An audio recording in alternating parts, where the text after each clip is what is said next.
മനുഷ്യൻ അവന്റെ വീട്ടിൽ നിന്ന് രാവിലെ ഇറങ്ങിപ്പോയി, അവൻ വൈകുന്നേരം വീട്ടിലേക്ക് വന്നാൽ അവന്റെ സൗത്ത് നഅല് തുടങ്ങിയ ജീവനില്ലാത്ത വസ്തുക്കൾ, അവന്റെ വടി, ചെരിപ്പ് പോലെയുള്ള സാധനങ്ങൾ അവന്റെ വീട്ടിൽ വെച്ചവൻ പോയതിന് ശേഷം അവിടെ എന്തെല്ലാം സംസാരം നടന്നു, എന്തെല്ലാം പ്രവർത്തനം നടന്നു എന്നത് മുഴുവനും ജീവനില്ലാത്ത വസ്തുക്കൾ റിക്കാർഡാക്കി ആ മനുഷ്യൻ വീട്ടിലേക്ക് തിരിച്ചു വന്നാൽ ജീവനില്ലാത്ത വസ്തുക്കൾ വീട്ടിൽ നടന്ന കാര്യങ്ങൾ മുഴുവനും കാണിച്ചു കൊടുക്കുകയും പറഞ്ഞു കൊടുക്കുകയും ചെയ്യുന്ന കാലം വരാതെ ഖിയാമത്ത് ഉണ്ടാകൂല.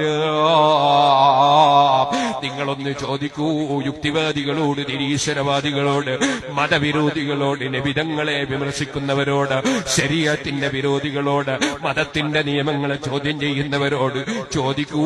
ഇങ്ങനെ കൃത്യമായി അത് 1500ഓളം കൊല്ലങ്ങൾക്ക് മുമ്പ് ഇന്നിവിടെയുള്ള എല്ലാ റിക്കാർഡ് ചെയ്യുന്ന ഉപകരണങ്ങളും, റഡാറുകളും, ക്യാമറകളും, എല്ലാ റിക്കാർഡുകളും 1500 കൊല്ലം മുമ്പ് ഇന്ന് ജീവിച്ചിരിക്കുന്ന ഒരു വ്യക്തി പറയുന്നതിനേക്കാൾ ഭംഗിയായി ഇവിടെ ലോകത്ത് പറഞ്ഞ നേതാവ് മുഹമ്മദുർ റസൂലുള്ളാഹി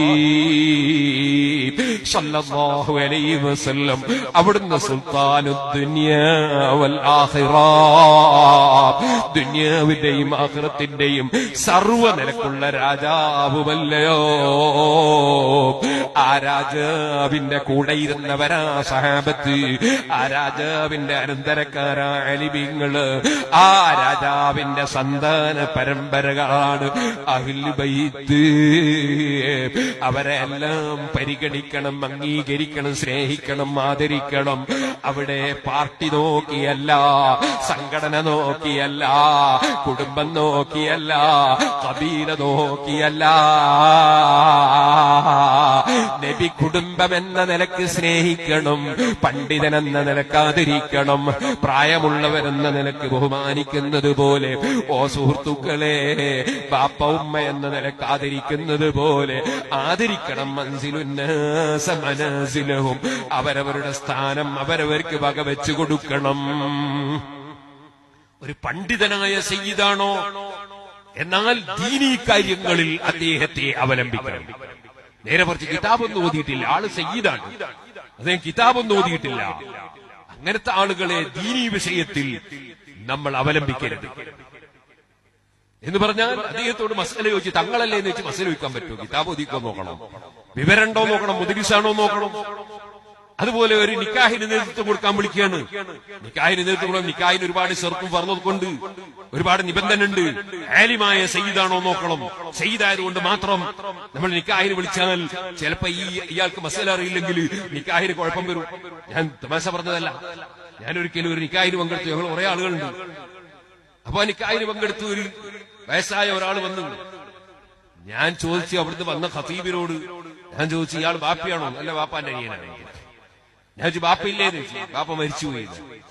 ഉപ്പാപ്പ ഉണ്ടോന്ന് ചോദിച്ചു. ഇല്ല. എന്നാ പിന്നെ ഈ കുട്ടിക്ക് ആങ്ങളുണ്ടോന്ന് ചോദിച്ചു. ആങ്ങളുണ്ട്, പക്ഷേ ചെറുതാണ്. ഞാൻ ചോദിച്ചു എത്രാം ക്ലാസ്സിലാണ് പഠിക്കുന്നത് ചോദിച്ചു. +2 അപ്പൊ എന്തായാലും 16-15 വയസ്സ് കഴിഞ്ഞിട്ടുണ്ടാവും ഉറപ്പല്ലേ. അപ്പൊ ഇതെന്താണ്, പ്രായം കൊണ്ട് ചെറുതാണ്, ബാപ്പാന്റെ അനിയന്റെ പ്രായം ഉണ്ടാവില്ല. പക്ഷെ ഈ കുട്ടിയല്ലേ നിക്കാഹ് ചെയ്ത് കൊടുക്കേണ്ടത്, അത് ചിന്തിച്ചിട്ടില്ല. ഇയാൾ നിക്കാഹിന് വന്നാണ്. അവിടുന്ന് ഞാൻ ചോദിച്ച കുട്ടീനെ ഇവിടെ കിട്ടുമെന്ന് ചോദിച്ചു. കുട്ടി പ്രായം കുറഞ്ഞ ആളുകൾ മാത്രമേ ഉള്ളൂ, പ്രായം പൂർത്തിയാണ്ടൊന്നുമില്ല. അപ്പൊ പറഞ്ഞു ഇവിടെ തന്നെ ഉണ്ട് എന്ന് പറഞ്ഞു. അപ്പൊ സാഹസ കുട്ടീനെ കയറ്റി നിക്കാഹ് അയാൾ കൊണ്ട് ജയിപ്പിച്ചു. കുട്ടിയോട്, ആ പെൺകുട്ടിയോട് സമ്മതം വാങ്ങി.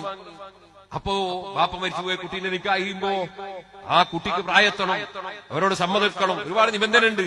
ഇതൊന്നും അറിയാത്ത ആള് സയ്യിദാണ്, തങ്ങളാണെന്ന് വിചാരിച്ച് നിക്കാഹിന് വന്നാൽ ചിലപ്പോ അയാൾ നിക്കാഹ് ചെയ്തു പോയി. സാധാരണക്കാർ ഇതൊന്നും അറിയില്ല. അപ്പൊ ആലിമാകണം. ദീനീ രംഗത്ത് ദീനീ പ്രവർത്തനത്തിന് നേതൃത്വം കൊടുക്കുമ്പോ ആലിമായ സയ്യിദിനെ അവലംബിക്കണം. അതേസമയത്ത് ദുആ ചെയ്യിപ്പിക്കാൻ തങ്ങളെ ദ്വാരക്കണമെന്ന് പറഞ്ഞെങ്കിൽ ആലിമാകണമെന്നില്ല, സയ്യിദായ തന്നെ മതി. ബർക്കത്തുകളെ കൈപിടിച്ച് ജീവിപ്പിക്കാൻ ആലിമാകണമെന്നില്ല. അൻസിലുന്നാസ മനാസിലഹും, ഓരോരുത്തർക്കും അർഹതപ്പെട്ട സ്ഥാനം ഓരോരുത്തർക്കും വകവെച്ചു കൊടുക്കണം. സയ്യിദന്മാരെ ആലിമാണെങ്കിലും ഇല്ലെങ്കിലും ബഹുമാനിക്കണം. അത് ബഹുമാനിക്കുന്നത് നബി തങ്ങളുടെ കുടുംബം എന്ന നിലക്കാണ്. എല്ലാ സയ്യിദന്മാരെയും ആദരിക്കും. സയ്യിദന്മാരിൽ ഒരാൾ മോശക്കാരനായാലോ തമാടിത്തം ചെയ്താലോ, എന്നാലും അവരെ അവഹേളിക്കാനും നിന്ദിക്കാനും പരിഹസിക്കാനും പാടില്ല.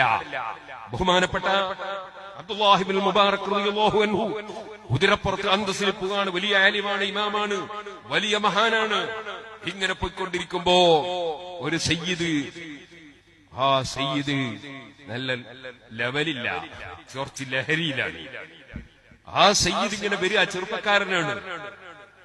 ഈ മഹാനായ പണ്ഡിതനെ ആളുകളൊക്കെ ആദരിക്കുന്നത് കണ്ടപ്പോ ഈ ചെറുപ്പക്കാരനായ സയ്യിദ് ചെറിയ ലഹരിയിൽ വന്നിട്ട് പറഞ്ഞു, യബ്നൽ ഹിന്ദി, ഇന്ത്യക്കാരന്റെ മോനെ, നീ റസൂലുള്ളാഹിന്റെ മോനൊന്നല്ല, അബ്ദുല്ലാഹി ഇബ്നു മുബാറക് റളിയല്ലാഹു അൻഹുവിന്റെ ഉപ്പാപ്പ ഇന്ത്യക്കാരനാണ്, യബ്നൽ ഹിന്ദി, എടാ ഇന്ത്യക്കാരാ എന്ന് വിളിച്ചിട്ട് ഈ ചെറുപ്പക്കാരനായ സയ്യിദ് പറഞ്ഞു,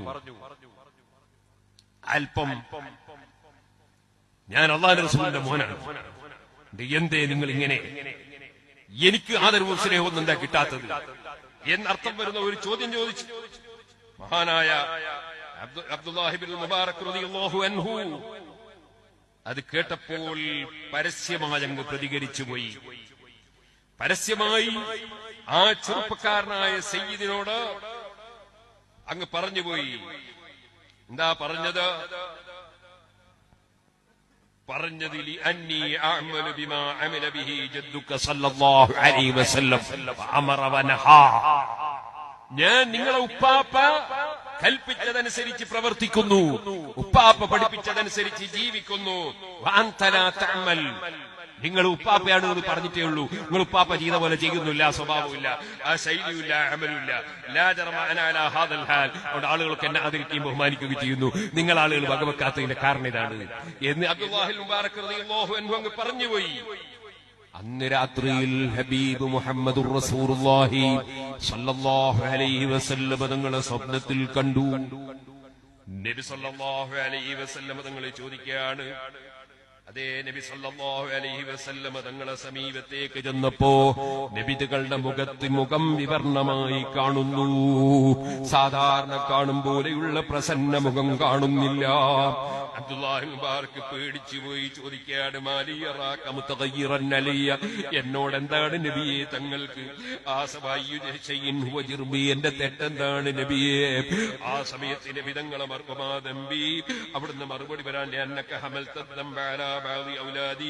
في جماعة من الناس ونسبت إليه ظاهرا, എന്റെ പേരക്കുട്ടികളിൽപ്പെട്ട ഒരു ചെറിയ കുട്ടി ബോധമില്ലാതെ വിവരമില്ലാതെ ചിന്തയില്ലാതെ തെറ്റ് ചെയ്തു പോയെങ്കിൽ നിനക്ക് സ്വകാര്യം വിളിച്ചിട്ട് എന്റെ പേരക്കുട്ടിയെ ഒന്ന് ഉപദേശിച്ച് നന്നാക്കി എടുത്താൽ എത്ര എനിക്ക് സന്തോഷമുണ്ടാകുമായിരുന്നു എന്ന അർത്ഥത്തിൽ അവിടുന്ന് പറയാണ്, എന്റെ പേരക്കുട്ടികളിൽപ്പെട്ടവരാണ്, ജനമധ്യത്തിൽ വെച്ച് നീ ഇൻസൾട്ട് ആക്കിയില്ലേ, പരസ്യമായി ചോദ്യം ചെയ്തില്ലേ? അബ്ദുല്ലാഹി ഇബ്നുൽ മുബാറക് റളിയല്ലാഹു അൻഹു നേരം വെളുത്തു. ആ ചെറുപ്പക്കാരനായ ഇന്നലെ ലഹരിയോടെ കണ്ട ആ ചെറിയ സയ്യിദിനെ കണ്ട് പൊരുത്തപ്പെടിക്കാൻ ഇറങ്ങി നടക്കുകയാണ്. പോകുന്ന വഴിക്കെത്തുമ്പോൾ ആ ചെറുപ്പക്കാരനായ സയ്യിദ് ഇങ്ങോട്ടും വരുന്നത് കാണുകയാണ്. എന്തേ കാരണമെന്നറിയോ? അന്ന് രാത്രി ആ കുട്ടിയായ തങ്ങളുകുട്ടി, ആ തങ്ങളുകുട്ടി നബി സല്ലല്ലാഹു അലൈഹി വസല്ലം തങ്ങളെ സ്വപ്നത്തിൽ കണ്ടിട്ടുണ്ട്. നബി സല്ലല്ലാഹു അലൈഹി വസല്ലം തങ്ങളോട് ആക്ഷേപം പറഞ്ഞു, എന്നെ സംബന്ധിച്ച് നിങ്ങളെ ഉമ്മത്തിലുള്ള വലിയൊരു പണ്ഡിതൻ ജനങ്ങളെ മുമ്പിൽ വെച്ച് ഇൻസൾട്ടാക്കി സംസാരിച്ചു. നബിതങ്ങൾ ആ കുട്ടിയോട് പറഞ്ഞു, ലൗ അൻത കുൻത കമാ യംബഗി വആസർത അലാ ത്വരീഖി വസലക്ത മഹജ്ജതി ലമാ ഖാല അബ്ദുല്ലാഹി മാ ഖാൽ. ആ പണ്ഡിതൻ ഇഖ്ലാസില്ലാഞ്ഞിട്ടല്ല, മഹാനല്ലാഞ്ഞിട്ടല്ല, നീ എന്റെ പേരക്കുട്ടിയായിട്ട് എന്തേ നടക്കേണ്ടതുപോലെ നടക്കാതിരുന്നത്? എന്റെ വഴിയെന്തേ പിന്തുടരാതിരുന്നത്? നീ എന്തേ എന്റെ മാർഗത്തിൽ ജീവിക്കാതിരുന്നത്? അതുകൊണ്ടല്ലേ ആ പണ്ഡിതൻ നിന്നെ ആക്ഷേപിച്ചത് എന്ന് ഈ ചെറിയ പേരക്കുട്ടിയോട് സ്വപ്നത്തിൽ നബി തങ്ങൾ ഉപദേശിച്ചു. അത് കാരണത്താൽ, ആ പണ്ഡിതനെ തെറ്റിദ്ധരിച്ചു പോയ കാരണത്താൽ പൊരുത്തപ്പെടിക്കണമെന്ന നിലക്ക് ഈ തങ്ങളുകുട്ടി തിരിച്ച് അബ്ദുല്ലാഹ് ബിൻ മുബാറക് തങ്ങളെ കാണാൻ ഇങ്ങോട്ടും വന്നുകൊണ്ടിരിക്കുമ്പോ രണ്ടുപേരും വഴിവ്യക്തിയെ വെച്ച് കണ്ടുമുട്ടി. പരസ്പരം അതാ